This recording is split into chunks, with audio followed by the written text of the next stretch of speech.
Je commencerai, bien que la déconstruction est mauvaise presse en France en ce moment, par citer Derrida, puisque je vais m'intéresser à l'événement dans Cloverfield et notamment dans le premier Cloverfield. Je cite donc le pape de la déconstruction: «L'événement, c'est ce qui arrive et en arrivant, arrive à me surprendre, à surprendre et à suspendre la compréhension. L'événement, c'est d'abord ce que d'abord je ne comprends pas. Mieux, l'événement, c'est d'abord que je ne comprenne pas. Il consiste en ce que je ne comprends pas. Ce que je ne comprends pas est d'abord le fait que je ne comprenne pas, c'est mon incompréhension.» Il me semble que c'est exactement ce qui se passe au milieu du premier Cloverfield, puisque nous sommes plongés en plein événement, et qu'en plein événement, c'est la question que Rob pose à son ami Hud, qui s'empresse de lui répondre. Oui, les gens voudront savoir, les gens voudront comprendre cet événement, comment il s'est produit. Les gens voudront savoir, c'est le plus important, les gens voudront voir ceci. Et ce qu'ils veulent voir, c'est évidemment l'événement traumatique, cet événement traumatique dont on sait depuis le 11 septembre comment il fonctionne. À partir d'une opposition à une réalité normale, une nouvelle réalité s'impose qui n'aurait ni commencement ni fin, ni antériorité ni postérité, quelque chose qui dépasse donc notre compréhension. Le film de Hud, celui qu'il réalise avec son caméscope tout au long du film, est comme un défi lancé à la démonstration de Derrida, selon laquelle les seuls témoignages qui échappent à l'archivation, ce sont ceux des victimes, non pas les morts ou les cadavres, mais les disparus. Et disparaître est bien le sort peu enviable qui attend les protagonistes de Cloverfield. Dans le premier d'ailleurs, mais aussi dans le deuxième et le troisième volet, nous y reviendrons évidemment tout à l'heure. Il s'agit de donner au spectateur l'illusion qu'il est sur le point de visionner un document militaire classé secret par l'armée. Il s'agirait d'une carte SD qui reproduirait une cassette retrouvée dans la zone US 447, ce qui ne dit sûrement rien à personne, à part qu'on apprend par la suite qu'on la connaissait autrefois sous le nom de Central Park. Et puis, in medias res, commence l'histoire proprement dite. Commence d'abord ce film comme une sorte de comédie romantique ou de drame sentimental, puisque pour des raisons professionnelles, Rob doit partir pour le Japon, au grand désespoir de sa petite amie Bess. Une partie est organisée, une soirée est organisée pour que Rob fête cet événement, Hud étant chargé d'immortaliser celui-ci grâce à son caméscope. Bon, tout se déroule bien au milieu des bouteilles de Bud et de Jack Daniel. Et puis, soudain, Bess, irritée, c'est le premier événement, quitte fâchée les réjouissances. Puis, deuxième événement, au milieu de la soirée à nouveau, une violente secousse ébranle l'immeuble et tous s'interrogent: est-ce que ça ne serait pas encore, je cite, une attaque des terroristes? Tous se précipitent dans la rue, où une foule inquiète s'est déjà rassemblée, où un grondement sourd se fait entendre, et bientôt la tête de la Statue de la Liberté tombe brutalement sur la chaussée avant de rebondir. Les spectateurs, d'abord, ne regardent pas la Statue de la Liberté, la tête de la Statue de la Liberté. Ce qu'ils font, c'est de photographier cette scène, de la filmer, pointant du doigt notre boulimie d'images. Car Cloverfield est bien la marque de notre actuelle obsession de voir tout, tout le temps, partout, en vrai ou à la télévision. Significativement, d'ailleurs, c'est sur CNN qu'on apercevra d'abord la créature. Il y aura évidemment le fameux bandeau de Breaking News, New York est attaqué. Et c'est sur la même chaîne d'information continue qu'on verra tomber sur les trottoirs de New York les parasites qui infestaient la créature et qui envahissent immédiatement les labyrinthes compliqués de la ville souterraine, les couloirs du métro, les quais, les voies, les galeries d'égouts et même les marchés souterrains, avec une sorte de clin d'œil d'ailleurs au film néo-noir des années 80. D'évidence donc, Manhattan est attaqué. Et Rob veut retrouver coûte que coûte sa petite amie. Il se dirige vers Columbus Circle où elle vit pour la sauver, montrant au passage qu'il semble avoir perdu au moins partiellement la raison. Un petit groupe d'amis lui emboîte le pas et ils empruntent les tunnels du métro jusqu'à rejoindre la proximité, le voisinage de Central Park. Nous saisissons en même temps que le groupe d'amis qu'il ne s'agit pas d'une attaque terroriste, mais d'un monstre qui est une sorte de croisement contre nature entre le Godzilla nippon et le Chukulu de Lovecraft. C'est d'ailleurs ce monstre, on le retrouvera aussi brutalement à la fin du troisième volet. Je pense que Victor, qui adore beaucoup cette tête sortie des nuages, en parlera tout à l'heure. En réalité, nous ne faisons qu'apprendre, si je puis dire, que ce que nous savions déjà. Parce que quand on regardait attentivement l'affiche originale du film, on apercevait dans les nuages, justement, déjà, en haut à droite, le museau d'une créature penchée sur la statue de la liberté décapitée. Dès lors, l'interrogation qui fonde le suspense n'est pas de savoir qui attaque, mais d'où vient le danger. Les conjectures vont bon train, aussi bien pour nous, véritables spectateurs, que pour le groupe d'amis. Nous n'aurons d'ailleurs de réponse fugitive qu'à la toute fin du film, dans les instants qui précèdent le générique, quand on verra tomber, j'y reviendrai rapidement tout à l'heure, quand on verra tomber dans l'océan quelque chose qu'on devine être le monstre. Le monstre, donc, à l'origine inconnue, est conjointement peu visible et toujours présent. À peine montré à l'écran, il disparaît dans une nuée de gravats et de poussière d'immeubles détruits. Ce monstre est donc un monstre de caché-montré. Et ce jeu de caché-montré est loin d'être gratuit. La dynamique de l'apparition et de la disparition nous mène directement aux considérations freudiennes sur l'inquiétante étrangeté. Antonio, ça ne t'étonnera pas, naturellement, que j'en vienne momentanément à la psychanalyse. Répétant le Forde freudien, le monstre met en effet en continuité, d'un point de vue diégétique, l'absence et la mort. Et il permet au spectateur de vivre sa peur en toute sécurité dans une épreuve ludique et fictive de réalité. Et même de jouir de l'angoisse qu'il éprouve devant des événements qui, littéralement, le dépassent. Des événements qui nous dépassent puisqu'ils sont plus grands que nature et aussi parce qu'ils outrepassent les bornes habituelles de l'imagination. Si l'on poursuit d'ailleurs la logique de ce Forda, on pourrait avancer à titre d'hypothèse que le premier Cloverfield est une histoire au cours de laquelle l'objet perdu, en l'occurrence la fiancée, Bess, se voit remplacé par un objet de substitution, ici un objet maléfique et incoercible, le monstre dont on ne parvient jamais à se défaire. On parvient d'ailleurs si peu à s'en défaire qu'il réapparaît dans le deuxième volet, puis dans le troisième qui en quelque sorte précède le premier en une étrange logique circulaire. Bref, l'épouvante de l'événement, c'est ce qu'on ne voit pas. Et c'est pourquoi on voit peu la bête. Et c'est pourquoi aussi, dans les tunnels obscurs du métro, on ne distingue qu'au tout dernier moment les monstrueux parasites. On ne verra pas davantage ce qu'il advient de Marlena, qui est une des protagonistes du petit groupe d'amis. Tout au plus entendra-t-on un médecin s'écrier, affolé, on a une morsure, encore une morsure, avant de remarquer qu'une gerbe de sang éclabousse le rideau de plastique qui nous cache la scène tout en la révélant. En somme, le véritable monstre, c'est le mystère. Et ce, d'autant que les personnages eux-mêmes ne cessent de s'interroger et ne sont jamais bien sûrs de ce qu'ils ont vu de leurs propres yeux. Jason l'affirme à ses amis, on ne sait pas ce qu'on aura vu. Rob même nie momentanément la réalité des dévastations. C'est comme un cauchemar, c'est comme un cauchemar, c'est un cauchemar. Bess s'interroge elle-même, mais qu'est-ce que c'est? Putain, qu'est-ce que c'est? Néanmoins, ces événements qui dépassent les personnages semblent dans le même temps curieusement normaux. Évidemment, Matt Reeves et J.J. Abrams, qui ont réfléchi longuement à cette histoire du premier Cloverfield, avaient une idée derrière la tête. Et la première idée géniale qu'ils ont eue, c'est d'avoir songé à un monstre qui, en s'éloignant un peu des innombrables suites et remakes de Godzilla, n'est jamais vu que depuis le regard des personnages, lesquels nous servent de support d'identification. Si on compare Cloverfield avec les superproductions du cinéma catastrophe, on s'aperçoit rapidement que ce film modifie les conventions génériques auxquelles il est soumis, notamment à travers l'esthétique du found footage et l'apparence de film amateur qui lui confère un aspect très différent des autres fictions hollywoodiennes mettant en scène des destructions massives. En effet, dans la plupart de ces films catastrophes, les images de la catastrophe, les images de l'événement Sublime offre un spectacle impeccable, puisqu'elles sont perçues depuis une certaine distance, permettant aux spectateurs de se sentir en sécurité.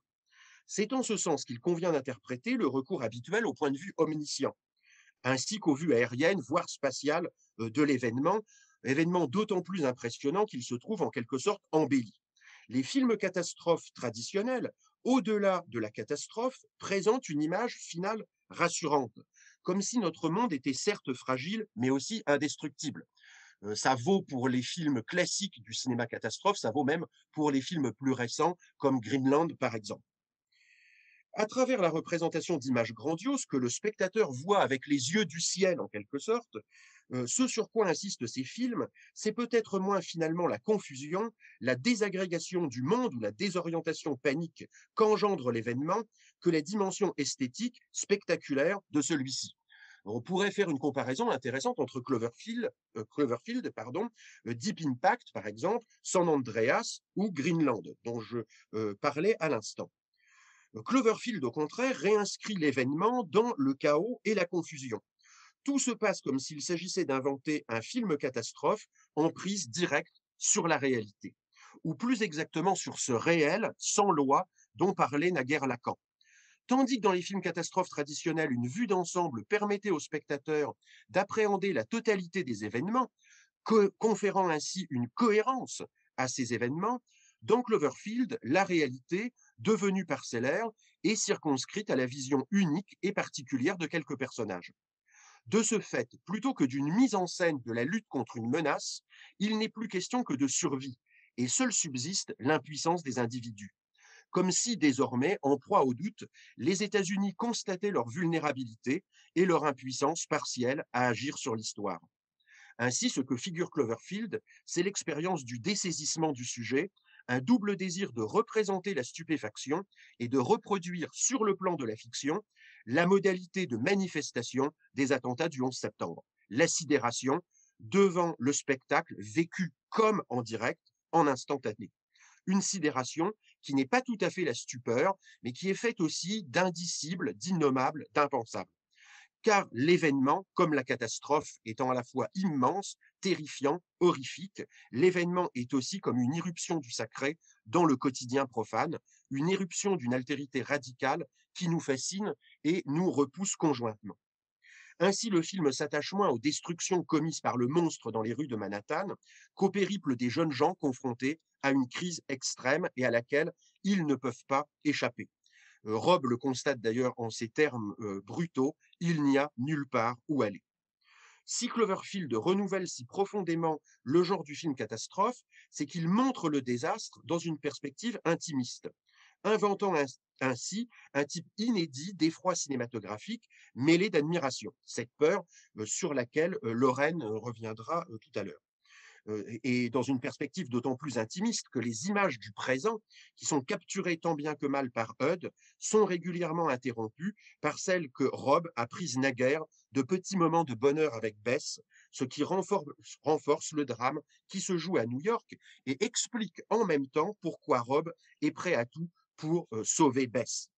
C'est aussi cette double alternance du passé et du présent et du collectif et du privé qui motive le tempo très rapide du film, à propos duquel J.J. Abrams voyait une forme de YouTubisation du monde, hein, une sorte de YouTubification de notre propre monde contemporain.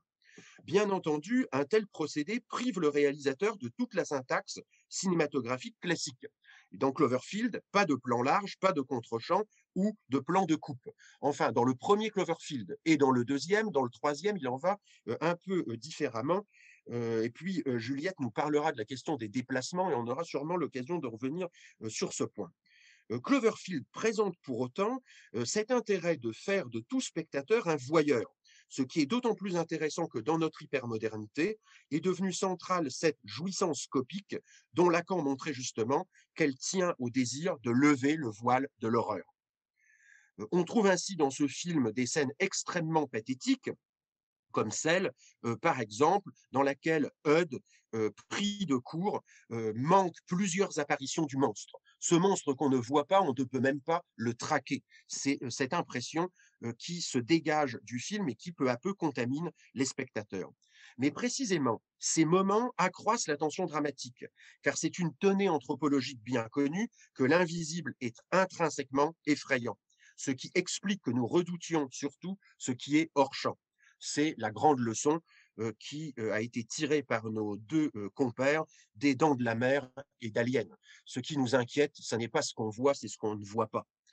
L'originalité d'un film comme Cloverfield serait donc triple, tenant conjointement à son contenu, une nouvelle attaque de New York après le 11 septembre, à sa facture, une esthétique directement empruntée à celle du projet Blair Witch, et à ses spéculations théoriques portant notamment sur le rôle de l'image dans notre société hypermédiatique. J.J. Abrams reprend ainsi quantité de lieux communs des films de genre à succès, y compris des films de série B, voire de série Z. Et là aussi, je crois que Victor en parlera tout à l'heure. Cependant, les modèles de J.J. Abrams ne sont pas exclusivement cinématographiques. Ils renvoient également à la sphère vidéoludique et aux nombreux jeux désormais inscrits dans les genres de la survival horror, du Doom-like ou du first-person shooter. De ce point de vue-là, Cloverfield constitue aussi une expérience immersive qui, en captivant le spectateur par un tempo soutenu, le prend au piège du surgissement de l'horreur, ou plus exactement du surgissement de l'événement. Film catastrophe à la croisée d'autres genres, Cloverfield est aussi un film théorique qui, après le 11 septembre, interroge notre rapport à toute réalité filmée. De ce point de vue, il est un film de l'intime soudain devenu blockbuster hollywoodien, avec à l'arrière-plan le traumatisme de l'effondrement du World Trade Center. Assurément, les scènes de panique, elles sont extrêmement confuses, intenses et sidérantes, réactualisent l'affolement et le désarroi suscité par les attentats contre les tours jumelles. Et à cet égard, un des enjeux de Cloverfield est justement de restituer une dimension mythique à l'histoire et à la politique américaine dans une période d'ébranlement des certitudes idéologiques.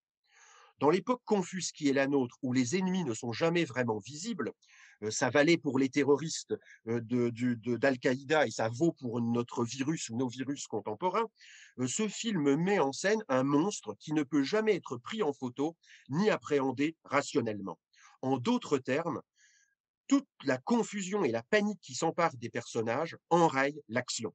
Et pourtant, les personnages sont unanimement soumis au désir irrépressible de voir l'événement catastrophique, lequel témoigne moins pour ce qu'il traduit que pour ce qu'il révèle, moins pour ce qu'il est que pour ce qu'il déclenche.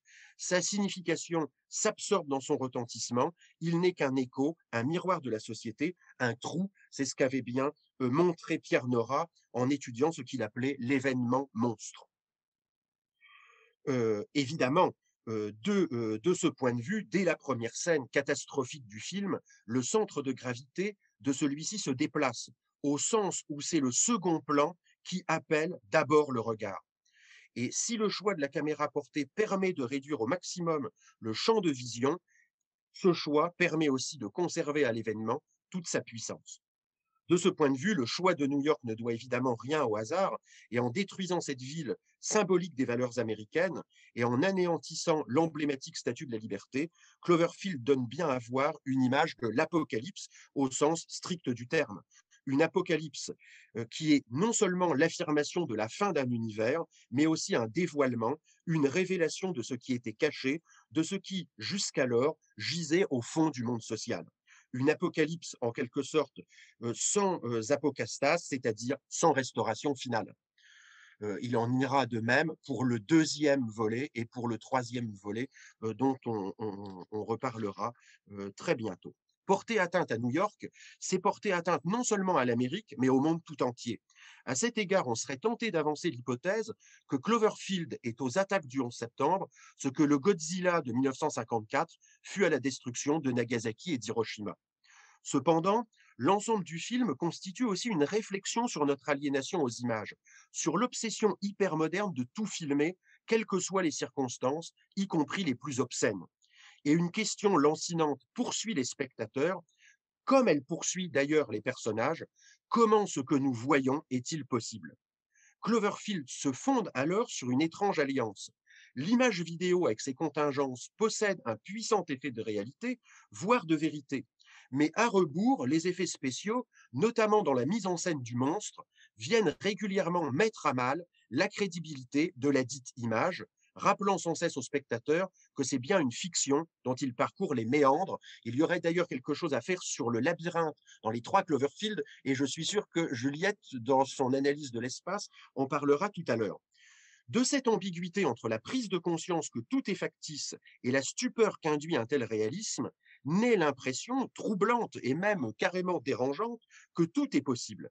Cette familière étrangeté qui correspond à ce moment où l'intime surgit comme étranger, comme inconnu, sous la forme d'une altérité tellement absolue qu'elle en devient effrayante, provient précisément du fait que ce que nous voyons est censé n'être jamais que des rushs, ce qui laisse en suspens quantité de questions, parmi lesquelles qu'est-ce que le film montre qui expliquerait que l'armée ressente le besoin de l'étudier et de le garder? Pourquoi ce film est ainsi classifié et non vendu à tous les réseaux d'information du monde? Ou encore, qui regarde avec nous le film que nous voyons? Des agents spéciaux du FBI, des fonctionnaires de la NSA, des scientifiques appartenant à tel ou tel complexe militaro-industriel, ou nous seuls qui serions les derniers survivants?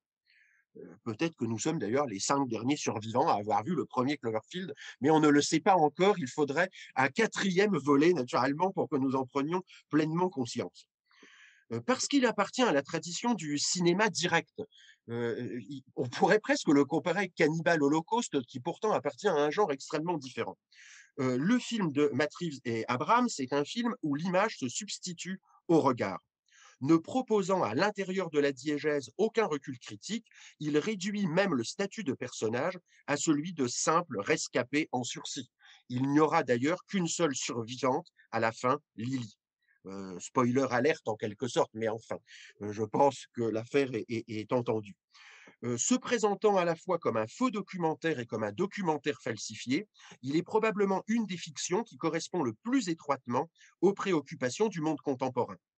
Il n'est d'ailleurs pas anodin, à mon avis, qu'il soit sorti la même année que Diary of the Dead, que REC et que Redacted. Tous ces films tournant autour de l'idée qu'un événement exceptionnel, une situation impossible, anormale, ça peut être la résurrection des morts, ça peut être un viol et un meurtre terriblement brutal et violent, ou ça peut être l'invasion de la planète par un monstre terrifiant, ou bien l'exposition à une maladie virale réveillant les morts. Dans tous les cas, un événement vient bouleverser le quotidien et en illustrer sa nature même. Dans tous ces films, le quotidien de tout un chacun, filmé, recueilli ou mis en ligne, devient un spectacle au même titre que les événements majeurs de l'histoire. Et c'est aussi des interférences entre vie privée et sphère publique que Cloverfield cherche à rendre compte, d'où l'importance cruciale des fragments de l'intimité de Rob et de Bess, enchâssés dans les images de la quête et de la fuite du petit groupe. Iconophile, tout comme l'est la mort elle-même, l'hypermodernité aime à faire voir et revoir sans cesse cette mort. Il ne s'agit plus cependant, comme dans les vieux Artes Morandi, d'apprivoiser le trépas, mais de se réjouir de son spectacle. Je pense beaucoup en cette période virale, peut-être qu'on se réjouit plus finalement du spectacle de la maladie que de la possibilité de l'apprivoiser. Pourtant, Reeves et Abrams eux-mêmes ont joué de tous les moyens de l'hypermodernité virale, de cette nouvelle communication de masse pour lancer leur film. On y reviendra peut-être dans les questions, mais enfin dans les débats tout à l'heure, on sait que dès juillet 2007, en réalité, ils ont inventé des campagnes virales parfois contradictoires entre elles pour que ce groupe des communautés interprétatives de geeks qui inventaient déjà l'histoire à venir en quelque sorte. Et c'est ce qui explique aussi la circularité des 3 volets très probablement et aussi leur infinité, puisque le 3 n'est pas véritablement une conclusion et que le premier n'est pas non plus la conclusion du troisième volet. De ce point de vue, la fin du film est elle-même équivoque, profondément troublante à 2 titres. Et ça sera le dernier point que j'aborderai. D'abord, dans la dernière scène, on retrouve Rob et Bess alors que nous les avons connus morts quelques minutes auparavant, non pas d'ailleurs tués par le monstre comme Hud, mais pulvérisés, atomisés au sens propre du terme par l'aviation américaine, on les retrouve avant que l'histoire n'ait commencé, à leurs jours heureux sur la grande roue de Coney Island. La caméra est tournée vers la mer et le spectateur avisé remarque au loin, comme je le signalais tout à l'heure, sur la droite de l'écran, vous regarderez, à côté d'un ferry, une forme qui, tombant du ciel, plonge dans l'océan. Le véritable début serait donc là, à la fin d'une belle journée, qui est comme l'envers anticipé de la nuit infernale où le monstre émergera des flots. On apprend également que moins d'un mois sépare les 2 événements. Les jours heureux à Coney Island sont le 27 avril, et puis l'apparition du monstre proprement dite et la mort des amis date du 22 au 23 mai. Moins d'un mois donc sépare les deux événements, la naissance de l'amour entre deux amis d'enfance et la mort de ces derniers. Et voilà, me semble-t-il, une autre pensée insupportable, qu'il y ait si peu de temps entre le bonheur et le trépas, entre la joie et le désastre. Au surplus, à la toute fin du fabuleux générique, hein, le générique Roar, qui est un jeu postmoderne sur la musique qu'avait composé Akira Ifukube pour Godzilla, euh, à la toute fin donc, du générique, après que l'aviation américaine a bombardé Manhattan pour anéantir la créature, et alors que Rob et Bess sont ensevelis sous les décombres du pont sous lequel ils s'étaient réfugiés, on entend un grésillement ténu et une voix lointaine, terrifiée et inquiétante qui murmure: Aidez-nous, il est toujours vivant. Help us, it's still alive, il est toujours vivant. Tout cela est-il vraiment fini? Rien n'est moins sûr, mais ce qui est certain, c'est qu'ainsi que l'annonçait Hud, il est bien des gens qui essayent de comprendre ce qui s'est passé, et nous en faisons partie, pris que nous sommes dans le tourbillon de l'histoire et le tourbillon des événements.